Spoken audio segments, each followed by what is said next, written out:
पुराने जमाने की बात है। उत्तर की पहाड़ियों में बसा हुआ एक कस्बा था, नौरंगपुर। कस्बा छोटा था मगर उसकी खामोशी बहुत भारी थी। यहाँ एक अजीब कायदा था, अगर कहानी अच्छी लगी तो उड़ानवर्सी YT को सब्सक्राइब कर लेना। सूरज ढलते ही हर घर की घंटी बजाई जाती थी। लोग कहते थे अगर आखिरी घंटी न बजे तो अगली सुबह कोई दरवाजा नहीं खुलेगा। कोई नहीं जानता था क्यों। कस्बे का राज नौरंगपुर में एक पुरानी हवेली थी। घंटीघर हवेली। वहाँ रहता था एक बुजुर्ग, हाफिज सलीम। कहा जाता था कि वही घंटियों का रखवाला है। हर शाम ठीक मगरिब से पहले हाफिज सलीम हवेली की छत पर जाता और एक भारी पीतल की घंटी बजाता। उस आवाज के साथ ही पूरा कस्बा अपने अपने घरों की छोटी घंटियां बजाता। फिर दरवाजे बंद, फिर सन्नाटा। नया आदमी एक दिन कस्बे में एक मुसाफिर आया।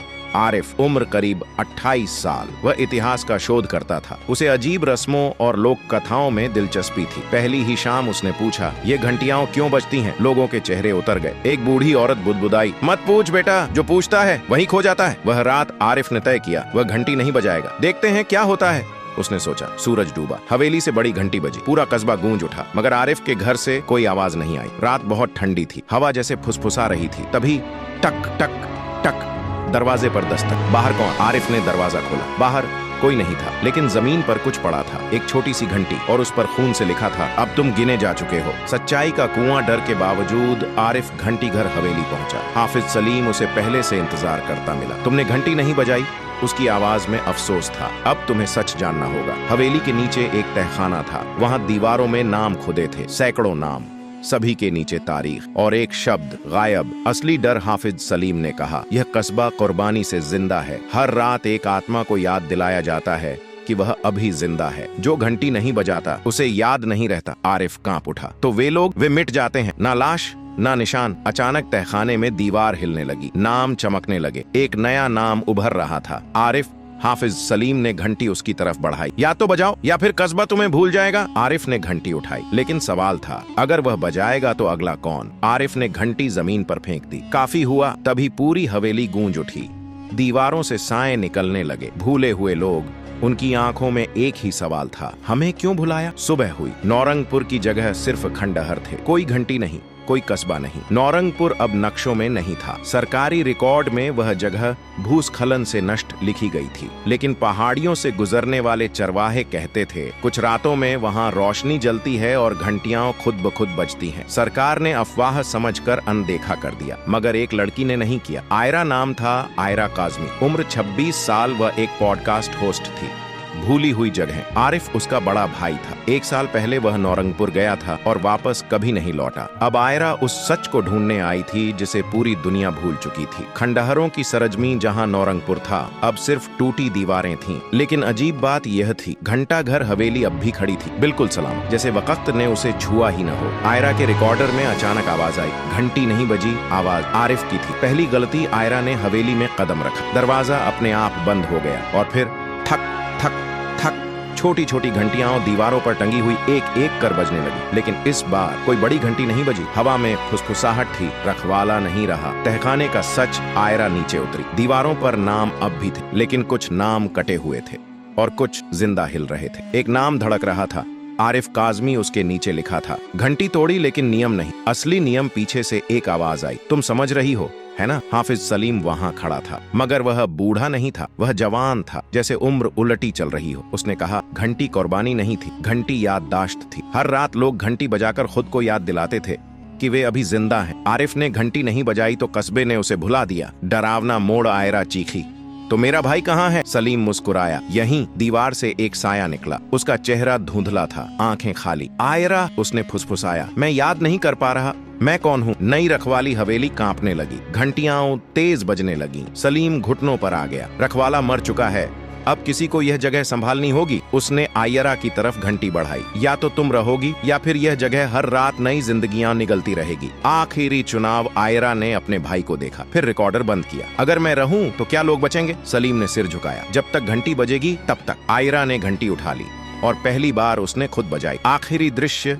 सुबह। सरकार को रिपोर्ट मिली। नौरंगपुर के खंडहरों में एक औरत रहती है जो हर शाम घंटी बजाती है और जो भी वहां जाता है वह लौटकर बस इतना कहता है, मैं जिंदा हूँ, मुझे याद है। लेकिन कहानी खत्म नहीं, क्योंकि कुछ रातों में घंटी के साथ एक दूसरी आवाज भी आती है। अब अगला कौन? आयरा ने घंटी बजाई थी। कस्बा जिंदा हो गया था, लेकिन उसी पल से उसकी अपनी जिंदगी रुक गई। घड़ी की सुइयां हवेली के अंदर नहीं चलती थी।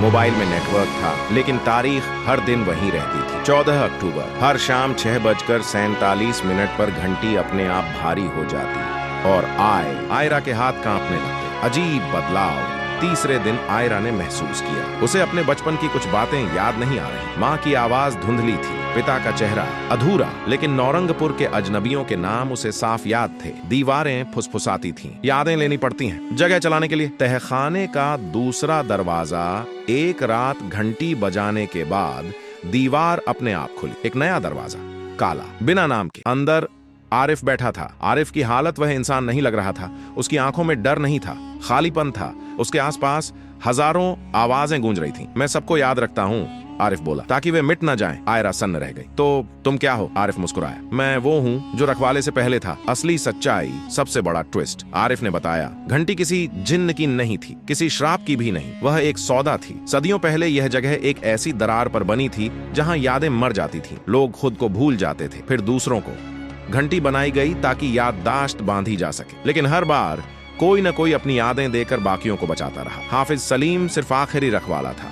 डरावना सच, आयरा की आवाज टूट गई। तो मैं क्या खो दूंगी? आरिफ ने उसकी तरफ देखा। पहले नाम जाएगा, फिर चेहरा, फिर मैं। आयरा रो पड़ी। तो तुम क्यों बचे हो? आरिफ ने धीरे से कहा, क्योंकि मैंने घंटी तोड़ी थी, इसलिए मैं आधा बचा हूँ और आधा कैदी। अंतिम चेतावनी, तभी हवेली हिलने लगी। घंटियां बेकाबू हो गईं। दीवारों पर नए नाम उभरने लगे, शहरों के नाम। नौरंगपुर अब फैल रहा था। आरिफ चिल्लाया, अगर यह चला तो लोग सिर्फ जगह नहीं, एक दूसरे को भूलने लगेंगे। आखिरी फैसला। आयरा ने घंटी उठाई। इस बार उसने उसे बजाया नहीं, उसने अपने माथे से लगाया और कहा, अगर कीमत यादें हैं तो सबकी नहीं, सिर्फ मेरी। घंटी टूटी नहीं, घुल गई। सुबह नौरंगपुर हमेशा के लिए मिट गया। कोई खंडहर नहीं, कोई हवेली नहीं, सिर्फ एक मैदान। आज आयरा जिंदा है। वह लोगों के बीच रहती है, हंसती है, बोलती है, लेकिन उसे अपना नाम नहीं पता।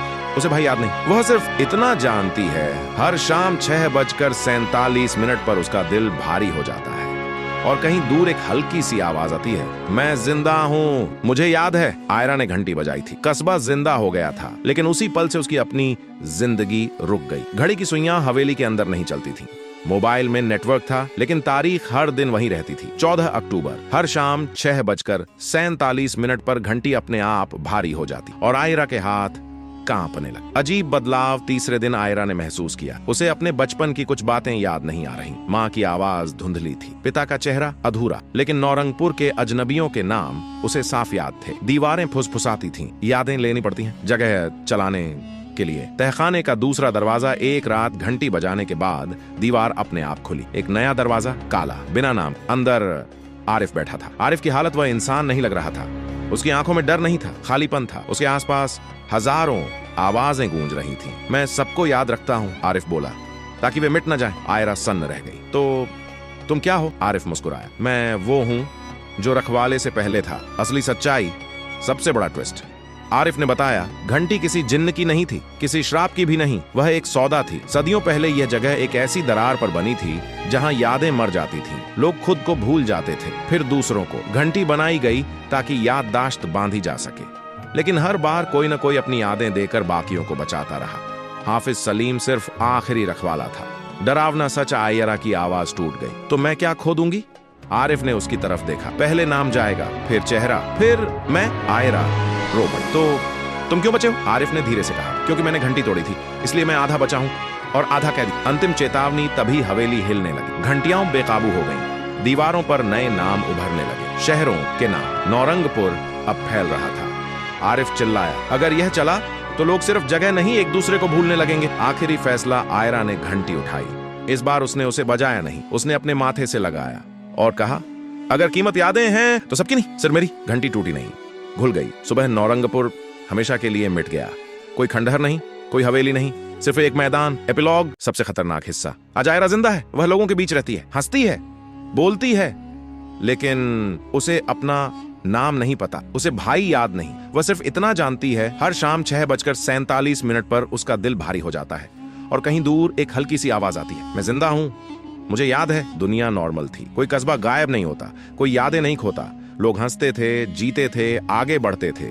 लेकिन एक चीज बदली थी। हर इंसान की जिंदगी में एक ऐसा वक्त आता था जब वह अचानक रुक जाता था। ठीक 6:47 PM। 6:47 का असर। कोई ड्राइव करते हुए ब्रेक मार देता, कोई बात करते करते चुप हो जाता, कोई अचानक रो पड़ता और सब कहते पता नहीं क्यों दिल भारी हो गया। डॉक्टरों ने कहा, स्ट्रेस साइकोलॉजिस्ट बोले कलेक्टिव एंजाइटी। लेकिन सच्चाई किसी को याद नहीं। आरिफ अब कैसा है? आरिफ जिंदा था, शहर में रहता था, शादी कर ली। लेकिन हर रात 6:47 पर उसके कानों में एक आवाज आती, याद रखना। उसे नहीं पता किसे या क्या। उसने कई बार डायरी रखी, हर पेज पर एक ही लाइन लिखी, मैं किसी को भूल गया हूं। एक दिन इंटरनेट पर एक